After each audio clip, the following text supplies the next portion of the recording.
La famille, est-ce que tu te rappelles du camping-car de Isa et Hervé? Le Nord Édition, le Bavaria. Bon, bah c'est à peu près la même chose en fait. Hein.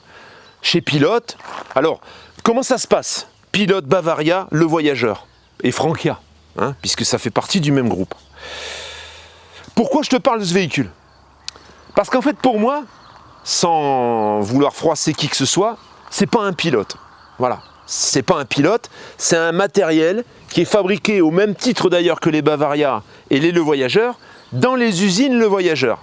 Donc dans les usines de Voyageur, on n'a pas du tout les mêmes chaînes de montage, c'est différent. Je ne vais pas te dire qu'il n'y a pas de problème chez Le Voyageur, parce que tous ceux qui sortent avec des Voyageurs neufs aujourd'hui, ils ont des petits problèmes, mais qui n'en a pas, hein? J'ai même entendu certaines grandes marques comme Niesman par exemple, où tu as des problèmes d'après-vente. Après, le souci, c'est la gestion du problème. Est-ce que le problème est géré correctement ou pas? Pour ces véhicules-là, c'est très simple, c'est géré à l'usine. Voilà. Tout ce qui concerne la partie poids lourd, 3 essieux, chez Pilote, Bavaria et Le Voyageur, c'est souvent géré directement à l'usine. Donc c'est des problèmes de jeunesse bien sûr qu'on ne rencontre plus sur un véhicule d'occasion comme celui-ci.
L'Explorateur Diamond Edition G832, c'est le concurrent du Bavaria Nord Edition. On a la même conception pour l'hiver avec des parois beaucoup plus épaisses. En fait, il est géré pour pouvoir supporter le froid. Hein, et on va le voir à l'intérieur, tu verras, il y a tout un tas d'aménagements qui font que ce véhicule, tu peux vraiment aller où il fait froid. 8,50 m, bon il fait bien sûr moins de 3 mètres de haut, donc en principe, en général, quand tu passes la barrière de péage, tu passes en catégorie 2. C'est très rare qu'on puisse te détecter les 3 essieux, donc souvent tu passes, c'est de la catégorie 2. Moteur 3 litres, 180 chevaux, distribution par chaîne, il a 78 000 km. Et important, celui-ci est en boîte mécanique. Pourquoi je dis que c'est important ? La boîte automatique, elle n'est pas mauvaise. C'est déjà pas une automatique, c'est une robotisée. Elle n'est pas mauvaise. Le problème, c'est que le constructeur, quand il commande ses châssis, c'est des têtes qu'il reçoit. Et ces têtes-là, il les commande en masse. Ça veut dire qu'il va commander des têtes avec la boîte automatique. Et la boîte automatique, souvent, c'est une boîte automatique pour des véhicules VL. 3,5 tonnes. Ça veut dire que le véhicule va arriver, les têtes vont arriver et ils ont plusieurs homologations, ces têtes. Donc, ils ne demandent pas au départ l'option boîte automatique, boîte robotisée pour un poids lourd. Ce qui fait que, qu'est-ce qui se passe ? et bien souvent, tu te retrouves avec un véhicule poids lourd qui a une boîte robotisée de 3,5 tonnes. Ce qui fait que tu commences à fumer tes embrayages, ça chauffe, il change 2-3 fois l'embrayage en garantie quand tu as fait assez de kilomètres pour que ça t'arrive, quand tu as fait un peu de montagne ou que tu as remorqué. Et le problème, c'est que quand tu es sorti de garantie, souvent, voilà, tu restes avec ta boîte robotisée de 3,5 tonnes. Et on s'en rend compte souvent beaucoup plus tard. Après deux rentrées en garantie, ils commencent à s'inquiéter de savoir une boîte de 3,5 tonnes, je veux dire, ou une boîte de poids lourd. Je dis pas ça spécialement contre pilote, hein. Il y a même des marques allemandes aujourd'hui où on a le problème. Donc d'avoir une boîte mécanique, pour moi, c'est une sécurité. Aujourd'hui, sur les véhicules qui sortent aujourd'hui, on a des vraies boîtes automatiques. Là, c'est un autre débat. En tout cas, sur la boîte robotisée, j'ai rencontré de nombreux utilisateurs qui avaient ces véhicules en boîte robotisée qui ont eu un remplacement de boîte de vitesse. Fermeture de la parenthèse. Sur ce camping-car qui pèse 5 tonnes, qui a un PTAC de 5 tonnes, on a 800 kg de charge utile. Encore une fois, tu vas me dire, 800 kg de charge utile, mais c'est un poids lourd. Et oui, mais bon, tu as des parois qui sont plus épaisses que la moyenne, tu as un mobilier, tu vas le voir, qui est assez cossu, et puis on a un véhicule d'origine qui est très équipé. Donc forcément, ça se ressent un petit peu sur le poids qui va te rester. Mais entre parenthèses, 800 kg, si tu regardes un peu les pesées que j'avais fait au début, 800 kg, tu t'en sors à l'aise. Hein. Si tu charges pas une moto à l'arrière, normalement, tu es dans les clous. Hein. On va commencer la visite de l'extérieur, on fera l'intérieur ensuite. Ce que je te fais remarquer tout de suite, c'est qu'on a des rétros type bus, bien sûr. Je te parle aussi des panneaux, donc des panneaux sandwich qui constituent ce véhicule. On n'a pas l'aluminium. C'est pas de l'aluminium, c'est du... Voilà, c'est comme sur le Franquet en fait. Hein. Alors, c'est vrai que l'aluminium, bon, on dit, oh, l'aluminium, mais l'aluminium, ça prend des coûts en fait. Hein. Et quand il y a des coûts, c'est la carrosserie obligatoire. Hein. Voilà, toi tu peux pas réparer, tu peux pas faire de mastic, ça se chauffe, et comme c'est des panneaux sandwich, la plupart du temps tu remplaces le panneau. Donc, c'est pas plus mal. On a un store qui fait 5 mètres. Dans la soute à gaz, alors il n'y a pas les bouteilles, bon, à la limite quand tu prendras, peut-être on t'en mettra une, on verra bien. Tu as les lyres qui sont toutes neuves. Et on a le duo contrôle bien sûr, hein, ce qui veut dire que tu peux rouler gaz ouvert. Et tu as la place pour 2 bouteilles de gaz bien sûr. Hein.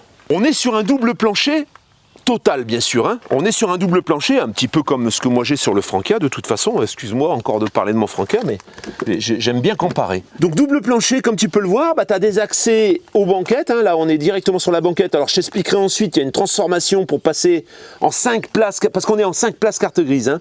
Donc il y a une transformation de banquette pour pouvoir avoir vraiment 5 places face à la route. On a le démodulateur de la parabole, de la télé, parce que tu verras aussi la télé a un emplacement particulier, un petit peu comme sur le camping-car de Hervé Isa si tu l'as vu. Et toute la connectique pour la télévision est ici. Et ensuite, regarde un peu la place que tu as là-dessous pour pouvoir ranger tes affaires.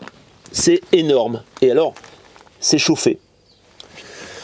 Je te précise au passage que sur ce véhicule, au niveau du chauffage, on le développera tout à l'heure, mais au niveau du chauffage, c'est un Aldé donc, et tu as, quand tu roules, le moteur vient réchauffer ton système Aldé. Et ça se condamne éventuellement à l'avant, hein. On regardera tout à l'heure, mais tu peux couper, il y a une vanne au-dessus du moteur qui te permet de couper justement la communication avec le chauffage habitacle, le chauffage de la cellule. Ce qui fait que ça te permet de chauffer l'hiver en économisant le gaz et de couper l'été pour ne pas avoir trop chaud bien sûr. La porte on en parlera tout à l'heure quand on va rentrer, on a les grilles du frigo bien sûr. Et à chaque fois on va avoir des petites trappes, tu vois là ici encore une fois c'est traversant, alors ça peut éventuellement te servir pour mettre des skis et tu peux voir ici la vidange chauffée puisque tu n'as rien qui est à l'extérieur, donc ça peut pas geler, hein. Même si tu vas dans les très grands froids, comme la soute est chauffée, comme le double plancher est chauffé, tu n'auras pas le problème. Je te fais remarquer qu'à chaque fois on a les jantes alu, hein, on n'a pas soulevé ça à l'avant, mais on a les jantes alu et on a les disques qui sont en bon état parce que là on les voit bien hein, en fait. Hein. Les pneus c'est pareil, c'est neuf. Diamond Edition, tu vois, Explorer Diamond Edition. Donc dans ce véhicule on a des lits jumeaux, ce qui fait que les lits jumeaux, alors les lits jumeaux tu vas voir, hein, c'est particulier parce qu'on a à la fois des lits jumeaux mais on a à la fois un lit central. Ça je te montrerai, je te ferai la démonstration. C'est plutôt bien pensé d'ailleurs. En ayant ces lits jumeaux, et bien du coup on a une belle soute, ce qui n'est pas le cas d'un lit central. On a une belle soute dans laquelle une moto rentre. Hein. Regarde un peu cette soute. Alors on a 120 à l'intérieur. Pour te donner une idée, le Frankia fait 126. Je rentre ma moto, mais je lèche un peu la bulle. Par contre, moi j'ai une bulle à double courbure. Ce qui veut dire que 120, je pense que tu rentres quand même un bon paquet de motos. Hein. Ben, je te laisse voir un peu comme c'est organisé. Donc on a la pompe à eau qui est très accessible qui est ici. Tu as la douchette extérieure qui est ici. Et ensuite, tu as des bacs de rangement, un éclairage, l'ALD qui passe de partout, les manivelles pour ce que tu vas avoir besoin. C'est une manivelle de secours pour ce que je vais te montrer après. Voilà, hein, on verra ça tout. Alors tu vois, il y a l'ALD partout. Hein. Donc la soute est chauffée et tu as 2 entrées de soute. Et à chaque fois, tu vois, ça passe en bas, ça passe en haut. Alors, sur le mien, par exemple, l'ALD, il vient ici autour, mais il descend pas ici jusqu'en bas. Les échelles, bon ça c'est les échelles pour les lits. Hein. Et de l'autre côté, je vais te montrer ça ensuite, tu as, parce qu'on a un rafraîchisseur d'air à l'intérieur, et on a tout ce qu'il faut un petit peu pour faire fonctionner ce rafraîchisseur d'air. Un petit détail aussi, c'est qu'on a une barre pour pouvoir pendre éventuellement des vêtements. Deuxième entrée de soute, passage un peu pareil, et puis là, comme je te le disais, tu as tout ce qui permet de faire fonctionner, c'est le branchement en fait pour le rafraîchisseur d'air. Hein. Alors au niveau des baies, si on regarde, tu vois, on profite pour regarder, on a des profilés un petit peu affleurants et on voit qu'il n'y a pas eu de joints qui ont été refaits autour des baies. Hein. Ça sous-entend bien sûr que le véhicule il n'a pas subi. Ça va là, t'es bien? Ça va? De ce côté, encore une fois, un passage de soute. Hein. Donc là, ça te permet de pouvoir vraiment avoir un passage traversant. Ça communique avec la petite porte qui est de l'autre côté. Donc si vraiment tu transportes des longueurs de 6 mètres, tu les fais passer, tu les fais traverser de part en part. Comme ça, tu dépasses de 2 mètres de chaque côté. Et ici, encore une fois, c'est pareil, c'est traversant. Mais là, par contre, on a quelque chose qui est quand même sympathique. Regarde ça. Ça, c'est une Pilesa. Ça, c'est un convertisseur Weco. Alors, le convertisseur Weco Pure Sinus, 1800 watts et 3000 watts en crête. Et la Pilesa, alors il y en a pour 4500 balles. Hein. C'est une 140 ampères. Ça, c'est la sécurité pour le chauffage, en fait. Hein. Quand le chauffage se met en sécurité, parce que ça descend de 3 degrés, et bien ça vidange automatiquement le circuit. On a le système d'échangeur dont je te parlais tout à l'heure, concernant l'utilisation du chauffage du moteur, du liquide de refroidissement du moteur, pour réchauffer ton système ALD, tout ton chauffage central. Porte Artal pour l'entrée. C'est bien sûr une 2 points. Ça ferme bien et puis tu as moins de possibilités de te faire ouvrir la porte parce que c'est plus compliqué en 2 points. Compartiment moteur, tu vois pas grand chose comme d'habitude, c'est un intégral donc le moteur il est bien en retrait. Par contre, ce que je peux te montrer, c'est cette fameuse petite vanne dont je te parlais tout à l'heure qui te permet de couper la communication avec l'échangeur. Alors tu n'as pas non plus le problème que moi je rencontre avec l'eau qui coulait sur le moteur parce que là le moteur est bien en retrait. Il ne peut pas y avoir ce problème. On va rentrer à l'intérieur. Donc tu vas voir les similitudes en fait. Hein. D'ailleurs je te remets le lien de la vidéo de Hervé, comme ça tu pourras un peu comparer, tu verras c'est exactement les mêmes. Donc on a une porte à ouverture large, elle est assez balèze, et là on est sur 3 points. Tu vois que la porte elle s'ouvre pas complètement. Ce qui peut être, il y en a certains qui disent ça c'est mal foutu parce qu'elle vient pas se plaquer. Mais d'un autre côté, tu vois tu as une porte qui s'ouvre ici, et puis quand elle est complètement ouverte, le problème c'est que ça vient mordre sur ta fenêtre. Marchepied électrique bien sûr, et nous voilà à l'intérieur de ce magnifique Pilote le voyageur. Je vais te montrer un peu comment ça fonctionne tout ce truc, qu'est-ce que tu as comme particularité. Pour commencer, on a un salon qui est quand même spacieux. Ça veut dire que 1, 2, 3, 4, 5, 6, 7 places sans problème, à l'aise, sans te gêner avec les personnes qui sont à côté. Au niveau de la table, on a le même système que chez Frankia. Ça veut dire que on appuie, on tire, tu vois. Alors on tire un petit peu, il faut y aller un petit peu comme ça, et ensuite on rentre. Et crac, tu te retrouves avec une table où chacun, alors ensuite c'est bloqué un peu en dessous, il y a des molettes un peu partout, la table elle s'articule dans tous les sens. Ça permet de pouvoir vraiment mettre la table au centre. Ah, tu vois? Voilà. Et là, regarde. Là, tout le monde mange un peu en étant proche de la table. Et ça, c'est sympa. Ça, franchement, chez Frankia, moi, j'ai trouvé ça génial. Et je vois qu'ils ont repris le truc chez Pilote sur ces modèles. Et je trouve ça, c'est plutôt sympa. Et tu vois, ensuite, pour la replier, c'est tout con. Hein. C'est tout simple. Et ensuite, tu as le passage. Une autre particularité qu'on avait vue également sur le véhicule de Hervé et Isa, c'est la télévision. Tu as de la place pour en mettre une plus large. Hein. Si tu as besoin d'une télé plus large, tu peux le faire, tu peux le mettre. Ça coûte pas très cher une télévision. Et là, tu vois, du coup, quand tu es installé dans ton canapé, eh ben, tu regardes ta télé, elle est là, elle vient pas ternir l'ambiance du véhicule parce qu'elle est cachée. Bien, on sort et oups, ça revient tout seul. À chaque fois sur les occultants, j'en profite pendant qu'on y est, on est sur du plissé avec la moustiquaire qui est au-dessus. Alors on a les occultants sur toutes les fenêtres bien sûr, hein, de la même façon. Regarde ça, regarde bien, c'est ça j'adore. Ça moi je jouerai avec pareil tous les jours à chaque fois. Ça je trouve ça super. Tu as le petit volet roulant qui va bien, électrique.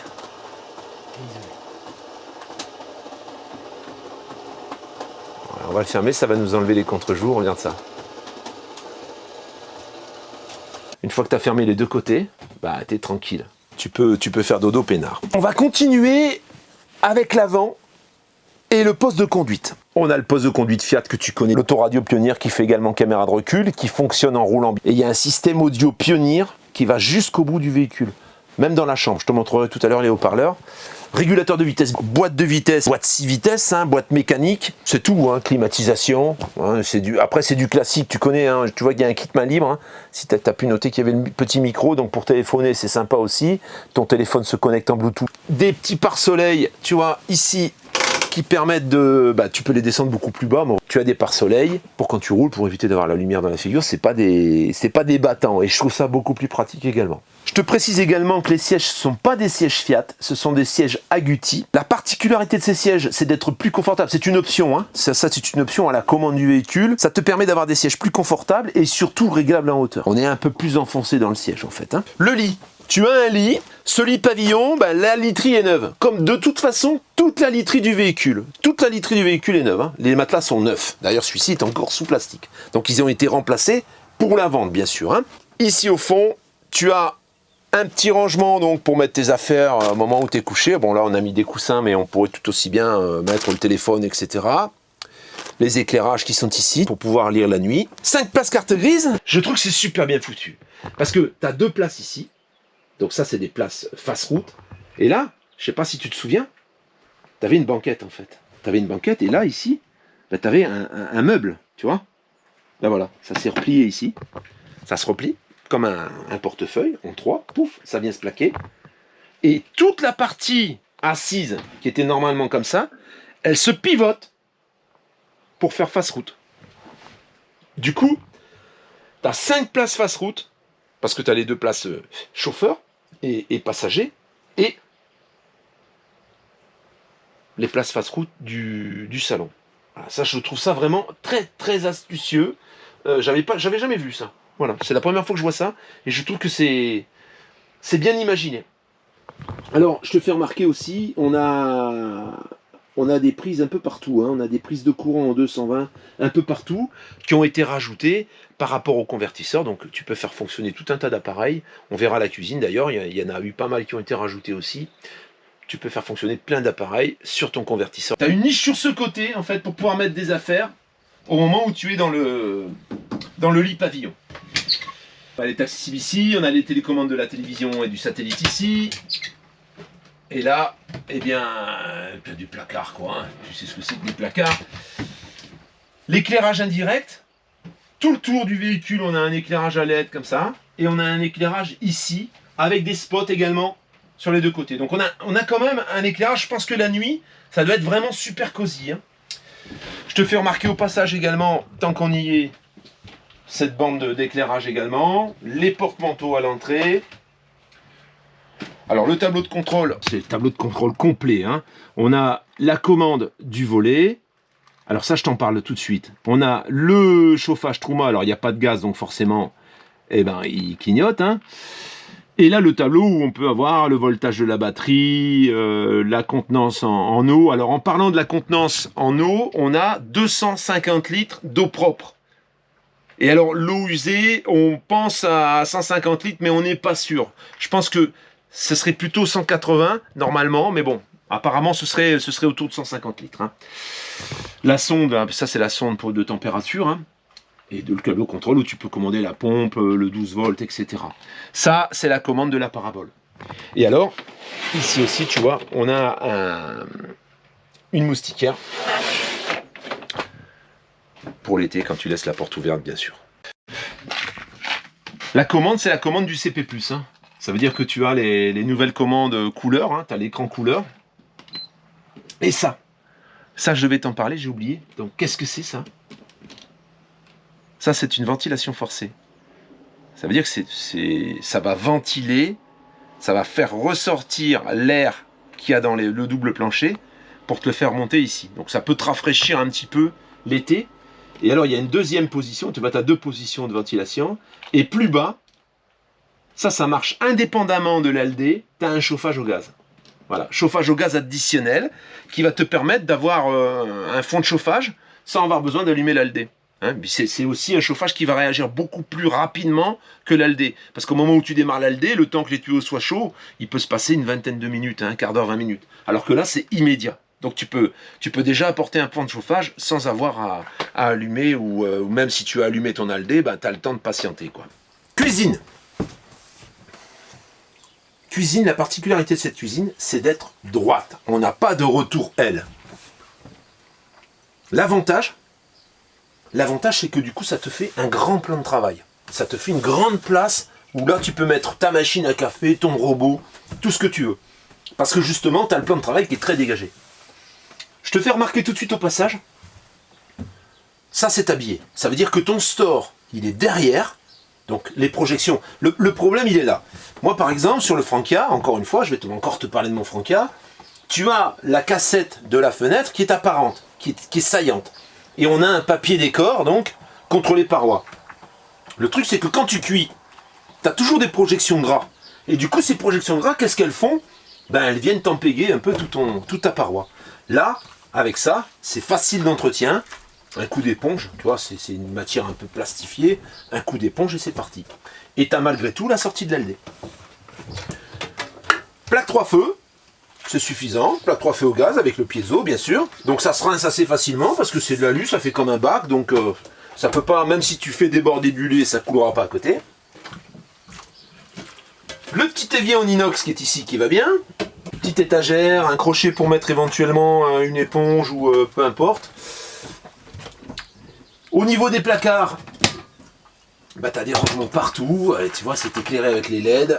Ici, tu as un truc sympathique, c'est pour ranger tes verres. Alors les verres, quand tu bois du vin, si tu es amateur de vin, même une bière, hein, même une bonne bière en fait, tes verres, quand tu les ranges, souvent ils s'entrechoquent. Gling, gling, gling. T'entends quand tu roules, t'entends les verres claquer, c'est assez chiant, donc tu es obligé de mettre des intercalaires. Ben là, quand tu as un emplacement comme ça pour les verres, il te suffit d'accrocher tes verres et ça bouge pas. Donc ça, je trouve ça assez sympa. Alors on le voit beaucoup sur les véhicules haut de gamme. Hein. Tu as beaucoup de rangements, tu vois, les rangements hauts où tu peux ranger toutes les affaires de cuisine, tes consommables, etc. Tu as des prises de courant qui sont ajoutées partout. Prise de courant en 220, ces prises de courant en 220 fonctionnent avec le convertisseur. Le convertisseur que je t'ai montré tout à l'heure, quand tu allumes ton convertisseur, eh bien tu peux brancher par exemple ta machine à café, un robot, peu importe. Tu as toutes des prises un peu partout, après tu as tes interrupteurs qui sont plutôt bien placés. Et alors tu as ce truc-là, cette tablette, qui te permet également de poser tes assiettes, tous tes ingrédients pendant que tu fais la cuisine. Donc on a vraiment une cuisine qui est fonctionnelle. Pour les gens qui aiment faire la cuisine, c'est vraiment pratique. Les rangements. Alors les rangements dans la cuisine, sous le plan de travail. Alors déjà, on a une petite trappe ici. Je ne sais pas si tu la vois bien. Regarde. Voilà, une petite trappe là. Un range-bouteille en fait. Hein, qui est encastré dans le bandeau latéral. Éclairé à LED la nuit. Ça, c'est magnifique. Hein, ça doit être une tuerie. Alors tous tes tiroirs sont freinés. Hein. Là, ici, tu as toutes les commandes de gaz. Pour couper le gaz éventuellement. Et c'est bien indiqué, four, réfrigérateur, chaudière ALD, plaque de cuisson Truma, tout est bien repéré. Alors c'est des tiroirs freinés. De beaux tiroirs, un peu style tiroir de maison en fait, hein, avec les côtés métalliques, tu vois. C'est freiné, ça se verrouille automatiquement. Ici, on a des rangements très profonds dans lesquels tu peux y loger... Regarde ça. Voilà, beaucoup de place, donc beaucoup de rangements. On va avoir ici, en dessous de l'évier, tu as accès directement au siphon. Tu as des poubelles donc pour le tri sélectif. Et ici, tu as un super panier qui est verrouillé, dans lequel tu peux mettre par exemple tes produits d'entretien et tes bouteilles. Et encore une fois, tu as les rappels de LED qui sont magnifiques, hein, vraiment. Ici, eh bien, on en a plusieurs. On en a un là, on en a un là ici également. On a le passage au double plancher. Ça veut dire que là, tu peux mettre toutes tes réserves, toutes les grosses réserves, comme les conserves par exemple, l'eau, etc. Les bouteilles d'eau. Tu en as deux, tu en as un ici. Et dans celui-ci, tu as les tiroirs. Tu as un tiroir qui sort, tu vois, voilà, qui est là sur le côté, qui est verrouillé, dans lequel tu peux encore ranger des choses. On a le four. Alors un four qui est quasiment neuf, hein. Il a quasiment pas servi. Souvent les fours, on est content de les avoir, mais finalement on s'en sert pas tant que ça. Souvent quand on fait une pizza, quand on veut faire un petit gratin, bon, c'est vrai que si on aime cuisiner, bah, on s'en sert. Enfin moi personnellement mon four me sert qu'à chauffer les pizzas pour les enfants, hein. Mais bon, je suis pas une référence. Frigo Trimix donc qui est impeccable, hein. Bon, je vais pas te refaire l'article du frigo Trimix, tu sais ce que c'est. Ça fonctionne aux 3 énergies et ça choisit automatiquement l'énergie que tu es en train de produire. Donc si tu roules avec ton véhicule, bah, il passera aux 12 volts automatiquement. À côté, je trouve ça particulièrement sympathique. Tu as un rangement. Voilà. Ça, pourquoi je trouve ça bien? Parce qu'en fait, c'est bien les placards profonds. Là, on a un placard qui est très profond, par exemple. On peut ranger plein de choses. Le problème, c'est que quand tu dois aller chercher les choses qui sont au fond, c'est un peu enquiquinant. Alors que là, tu vois, tout est à portée de vue. Tu n'as plus qu'à attraper ce que tu as besoin. Tu peux y mettre des bouteilles, tu peux y mettre des épices, tu peux y mettre tout un tas de choses. Je trouve ça vraiment super pratique. Ça, je pense, à mon avis, ça devrait être obligatoire dans tous les camping-cars. Parce que je trouve que c'est vraiment, vraiment pratique. Pendant qu'on est dans la cuisine, puisque c'est au-dessus de la cuisine, on a ce rafraîchisseur d'air. Alors, rafraîchisseur d'air, qu'est-ce que c'est par rapport à une climatisation? Le rafraîchisseur d'air va te descendre la température selon le taux d'humidité entre 5 et 10 degrés par rapport à l'extérieur. Un climatiseur, tu vas pouvoir descendre plus bas. Par contre, le climatiseur, tu vas être obligé de le brancher au 220. Ça veut dire qu'il va te falloir du 220. Si tu as une grosse autonomie dans ton camping-car, moi, par exemple, j'ai une grosse autonomie, je ne dépasserai pas 5 heures de climatiseur. Ce qui veut dire qu'une fois que tu as tes 15 degrés de différence avec l'extérieur, que d'un coup le climatiseur s'arrête ou que tu es obligé de l'arrêter, bah, tu te retrouves à avoir plus chaud qu'avant. Alors que là, tu as une descente de température modérée, mais en contrepartie, tu peux l'utiliser beaucoup plus longtemps. Ça fonctionne aux 12 volts, bien sûr. Hein. Tu n'es pas obligé d'avoir du 220 pour faire fonctionner ce rafraîchisseur d'air. Donc il a le mérite d'exister, c'est très bien, et ça te servira certainement. Au passage, je te fais remarquer le revêtement de toit. Sur beaucoup de véhicules, tu retrouves des revêtements avec des papiers décor. Et souvent, au niveau des jonctions, parce que c'est des laits, hein, et tu n'as pas toute la longueur du véhicule, tu n'as pas toute la largeur avec le même papier, du coup il y a des raccords, et ces raccords souvent se décollent. Ici, on a un beau revêtement moussé qui est très agréable au toucher. Ça ressemble un peu à du velours, à du microfibre. C'est vraiment sympathique, hein, il est vraiment magnifique. Avec les éclairages indirects à chaque fois, hein, qui font tout le tour du véhicule. On va passer à la partie intéressante, la partie vraiment qui mérite une attention particulière, c'est la salle d'eau et surtout la chambre. Là, tu vas voir, il y a des surprises. Alors, moi, ce que j'aime dans les camping-cars, c'est les séparations, en fait. Surtout quand t'es plusieurs à dormir dans le même camping-car, c'est assez... Je trouve que de dormir tous dans le même espace, moi, ça, personnellement, j'aime bien me retrouver dans mon intimité le soir. J'ai des enfants, et tu sais que dans mon camping-car, moi, j'ai une séparation complète, traversante, et qui coupe vraiment des bruits. Je peux vraiment continuer à vivre, moi, dans ma partie, pendant que mes enfants dorment. C'est un peu le cas de celui-ci, encore une fois. Ça, c'est la porte des toilettes, tu vois. Voilà, tu condamnes, déjà, tu condamnes la salle d'eau avec le reste. Tu coupes ton camping-car en deux. Mais c'est pas tout. Ici, tu as une porte coulissante. Voilà. Là, les gens qui sont dans la chambre, les enfants éventuellement, c'est fini. Ils sont coupés de l'avant. Tu peux même aller dans ta salle de bain sans les réveiller. Et là, quand je ferme ça, eh ben, je suis traversant en fait. J'ai cette pièce, cette salle d'eau qui constitue une vraie séparation avec deux parois avec laquelle tu entendras beaucoup moins. C'est simple, moi, mes enfants, quand ils jouent, quand ils chamaillent, je les entends par les fenêtres. Je les entends pas par les séparations. Quand les deux séparations sont fermées, les bruits passent beaucoup plus difficilement que par l'extérieur. La salle d'eau, donc, une fois séparée, tu vois que tu as une salle d'eau spacieuse dans laquelle tu peux circuler de la douche à l'évier, au lavabo plutôt. Lavabo inox, des rangements en dessous du lavabo, des rangements un peu partout, des crochets pour arrimer tes serviettes ou ton linge, petite pharmacie arrondie dans laquelle tu peux mettre tous tes produits. Tu vois, il y a des accroches un peu partout pour tes serviettes et tes vêtements. On a une douche très spacieuse. Même si tu es un grand gabarit, tu n'auras pas de problème. Un étendoir à linge pour quand tu fais ta lessive. On a également un lanterneau au-dessus de la douche qui permet d'évacuer la buée. C'est bien foutu. C'est bien foutu. Ça ressemble un petit peu à tout ce qu'on voit dans le haut de gamme en fait.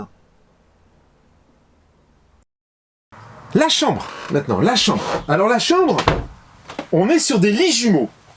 Alors les jumeaux, tu vas me dire, ouais, les jumeaux, moi j'aurais préféré lit central. Ben, je vais te montrer qu'après, tu vas avoir un bon compromis. Les lits jumeaux, pour moi, c'est l'implantation dans ce type de véhicule idéal. Je vais t'expliquer pourquoi. Pourquoi c'est idéal? Parce que dans cette implantation, tu vas avoir une soute, une vraie soute. Quand tu roules avec un camping-car comme ça, quand tu utilises un camping-car comme ça, c'est un beau gabarit et quelquefois tu ne peux pas rentrer dans les centres-villes. Hein. Même déjà avec les petits c'est compliqué, alors avec un gros comme celui-là, souvent tu es obligé de laisser ton véhicule à l'extérieur. Et il te faut impérativement un moyen de locomotion. Les bus ça va un moment, mais il te faut un moyen de locomotion pour être autonome. Alors il y en a certains qui remorquent des voitures, nous par exemple on a la Giro-Roue, tu peux aussi avoir des vélos, et même voir des vélos électriques. Si tu as un vélo électrique, voire deux vélos électriques, que tu les colles derrière sur ton porte-vélo, tu vas pas dormir tranquille. Alors tu vas me dire, quand je m'arrête, de toute façon, je prends mes vélos, je m'en vais. Oui, d'accord. Mais si tu t'en vas pas, si tu gardes ton camping-car et que tes vélos restent derrière, tu t'arrêtes à manger à un restaurant qui est à côté, voilà. Donc tes vélos sont à l'extérieur, on est d'accord. Si en plus c'est des vélos électriques et que tu veux les charger avec ton système électrique, bah, il faut que les vélos soient à l'intérieur, c'est plus pratique. Hein. Donc pour moi, la soute, c'est indispensable. Il te faut impérativement une soute dans un véhicule et une soute qui te permette de ranger des choses. Et là tu peux ranger des vélos, voire même une moto, hein, puisque tu as vu, on a 1,20 m à l'intérieur. Bon. Alors donc, les lits jumeaux représentent un excellent compromis. Souvent, les lits jumeaux, d'ailleurs, et la plupart du temps, se transforment en grands lits. Ça veut dire que tu vas avoir toute la surface qui va se transformer en literie king size, hein, puisque tu as la largeur du véhicule. L'inconvénient, c'est qu'il faut trouver des draps après, hein, dans ces dimensions-là. Donc souvent, tu as plusieurs draps housses, et puis tu as un matelas qui vient au milieu que tu es obligé de transporter dans ta soute. Donc je vais te montrer que là, c'est différent. Je vais te montrer que c'est différent, je vais te montrer que c'est même beaucoup plus pratique. Alors, dans cet espace, donc, on a bien sûr une séparation, hein, comme je te l'ai montré d'ailleurs, tout à l'heure, mais tu n'as pas que cette séparation. Tu n'as pas que cette séparation, tu as également ici un rangement. Je vais te montrer ça tout de suite. Un rangement. Voilà, tu vois.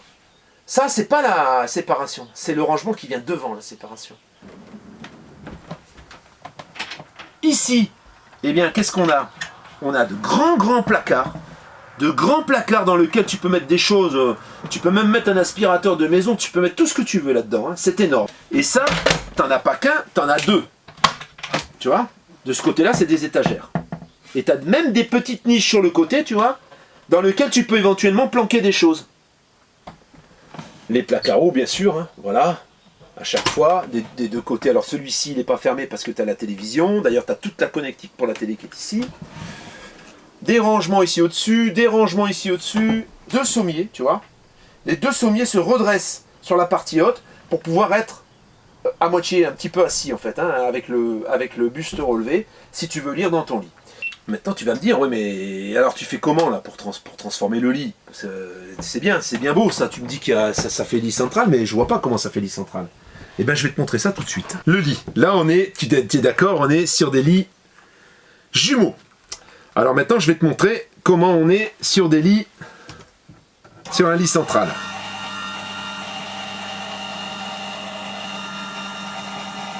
Ah, t'entends? Tu vois le lit sortir là? J'adore ça. Ça, je trouve que c'est le top. Tu vas me dire, je pourrais le faire sur le mien, si je veux. Mais c'est quand même assez compliqué quand même. C'est quand même assez complexe à mettre en place. Hein. Regarde. Voilà. Là, tu as la moitié de lit qui est sortie.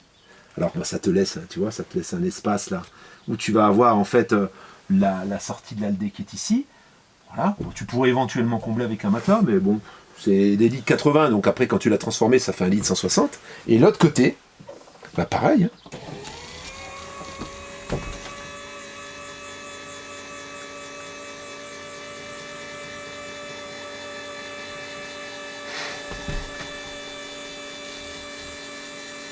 Tu vois ça?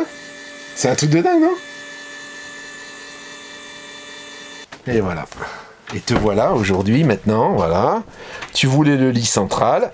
Ça, pour emballer maman, reconnais quand même que c'est vachement sympa. Hein. Qu'est-ce que t'en penses? Ça te fait un litre 160. Et là, au moins, tu trouves la literie. Alors, tu vas me dire, ouais, mais comment je monte? Bah, tu montes là, regarde. Là, il y a les accroches pour pouvoir mettre ton échelle qu'on a vu tout à l'heure dans le coffre. Puisque t'as plus l'escalier qui est en dessous.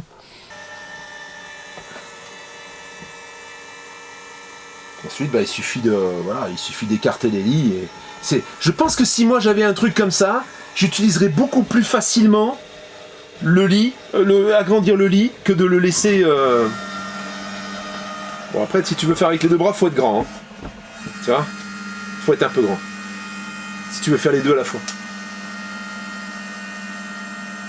C'est pareil. Tu vois, t'es fâché. Supposons que tu t'es disputé avec ta femme. Elle t'a saoulé. Et puis tu l'as saoulé aussi.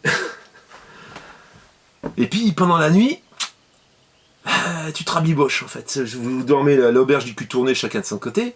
Et puis d'un coup, avec ton pied tu vas un petit peu sous ses couvertures. Tu sens que il y a peut-être moyen. Qu'est-ce que tu fais? Hop, tu actionnes ton interrupteur. Et crac, tu te rapproches. Elle après, libre à elle. Hein, si elle veut appuyer sur son interrupteur, elle se rapproche et voilà. Tu vois ce que je veux dire?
Ça, c'est de la lecture.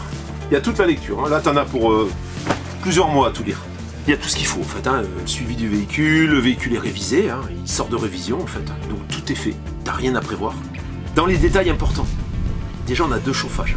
Il est équipé pour les grands froids. Comme le Nord d'édition. En fait, tu prends le Nord d'édition de Isa et Hervé, t'enlèves le pilote qui est écrit, tu mets Bavaria à la place et tu changes un peu la couleur des meubles. Et t'as exactement la même chose. Hein, à part le lit, à part la disposition de la chambre qui est différent, hein, puisque sur cette chambre-là, ils ont choisi plutôt l'option des lits jumeaux qui, comme tu as vu, se rapprochent. Je trouve que c'est magnifique. Je dirais que là, ça enlève le problème que tu pourrais rencontrer dans ta tête quand tu achètes des lits jumeaux, parce qu'en fait c'est plus vraiment des lits jumeaux. Et c'est vrai que même pour faire le lit, le fait de pouvoir vraiment passer sur le côté pour pouvoir mettre ton drap housse, bah, du coup ça t'enlève, même quand tu fais ton lit pour les draps, les lits jumeaux c'est pareil, tu mets ton lit au milieu, tu fais ton lit et pouf, tu remets ton sommier dans la position initiale. Bon. Donc ça c'est un gros point fort aussi. On a la 5e place carte grise. Alors la 5e place carte grise qui est une option sur ce véhicule, la plupart sortent en 4 places. Quasiment tous les véhicules dans cette catégorie sortent en 4 places carte grise. Là on est en 5 places carte grise. Ça c'est un gros avantage aussi. L'autre avantage, bon, on est sur un modèle 2014. Alors pourquoi je dis modèle 2014? Parce qu'il a été immatriculé en décembre 2013, donc juste avant 2014, et parce que dans le camping-car, le millésime, ça part de septembre à septembre. Donc là, on a des gens qui ont commandé ce camping-car et qui ont dit, moi je veux un 2014, donc forcément, bah, ils ont attendu, ils ont eu leur 2014. On est sur un 3 litres boîte mécanique, c'est quasiment les dernières années où on va trouver, jusqu'à 2015 en fait, tu trouves encore quelques modèles qui sont équipés du 3 litres 180 chevaux, on a même quelquefois du 210 sur certains modèles, mais ensuite c'est terminé. Fiat a arrêté les moteurs 180 chevaux, enfin les moteurs 3 litres plutôt, et on est passé aux 2 litres 3 180 chevaux maintenant, avec un turbo différent. J'aurai l'occasion d'y revenir puisque je vais te présenter prochainement un véhicule qui a ce type de motorisation, donc on en parlera. Attelage, tu peux remorquer une voiture, hein, tu peux remorquer une tonne, le porte-vélo, le store, 5 mètres, chauffage Aldé donc, chauffage central, avec possibilité de chauffer ton habitacle avec le chauffage du camion, avec le radiateur du camion, du porteur, je veux dire. Voilà, il y a tout en fait. Dans ce véhicule, tu as tout. Tu as le store électrique là devant. Il est prêt quoi. Il est prêt pour... Et tu as la Pilesa surtout. La Pilesa, il y en a pour 4500 balles. Ça, j'allais l'oublier. Avec le convertisseur 1800, 3000 watts en crête. Le prix, tu vas me demander. Bon, alors le prix. Pour faire une comparaison avec ces comparables, on a le camping-car de Isa et Hervé qu'on a vendu 68 500 €. Je ne sais pas si tu te souviens de ce camping-car, il avait il avait environ 100 000 km, il était dans un état irréprochable. On était sensiblement dans c'est quasiment la même finition en fait, c'est les mêmes véhicules. Hein. Et c'est là où je vais remettre une petite couche. Il y a pilote et pilote. Il y a pilote fabriqué dans l'usine Pilote pour les 3 tonnes 5, fabriqué à la chaîne, et tu as les pilotes poids lourds comme celui-ci, fabriqués dans l'usine Le Voyageur. Donc on n'a pas la même capacité de production en fait, on a une production qui est beaucoup plus restreinte. Donc on va avoir des véhicules qui, à mon sens, sont plus qualitatifs. Et aujourd'hui, tu prends un Le Voyageur, tu prends un Bavaria, tu prends un Pilote, il y a un peu la déco, les boiseries qui changent un peu. C'est vrai que peut-être que sur le Voyageur qui est plus cher, on va utiliser des matériaux un petit peu au-dessus, mais en tout état de cause, on reste sur les mêmes configurations, les mêmes cellules, c'est sensiblement la même chose. Et souvent les mêmes motorisations d'ailleurs. Ce véhicule, qui valait quand même à l'époque près 130 000 € sans les options, hein, 78 000 km, combien on va te le vendre? Eh bien on va te le vendre 65 000 €. Voilà, 65 000 €, si tu as les moyens bien sûr, hein, si tu n'as pas besoin de financement et que tu ne sais pas soumis à approbation du banquier, eh bien ce véhicule est disponible et tu peux venir le chercher la semaine prochaine si tu veux. Si tu es intéressé, tu connais la sanction, l'adresse est ici, tu m'envoies un petit mail, tu m'expliques ton projet, moi je te rappelle. Alors j'appelle dans l'ordre chronologique bien sûr. À titre d'info, le camping-car de Isa et Hervé s'est vendu en un petit peu moins d'1 heure. Hein, voilà. Donc je ne sais pas si on est sur la même tendance aujourd'hui, je pense que oui, parce que les camping-cars partent très vite. Donc à toi de jouer. Hein. Si tu as loupé le camping-car de Isa et Hervé, on ne sait jamais, et que là maintenant tu as l'opportunité d'avoir quelque chose qui est similaire en fait. Hein. Voilà la famille, eh ben écoute, j'attends tes messages, et en attendant je te dis à tout bientôt, à la prochaine vidéo. Ciao ciao.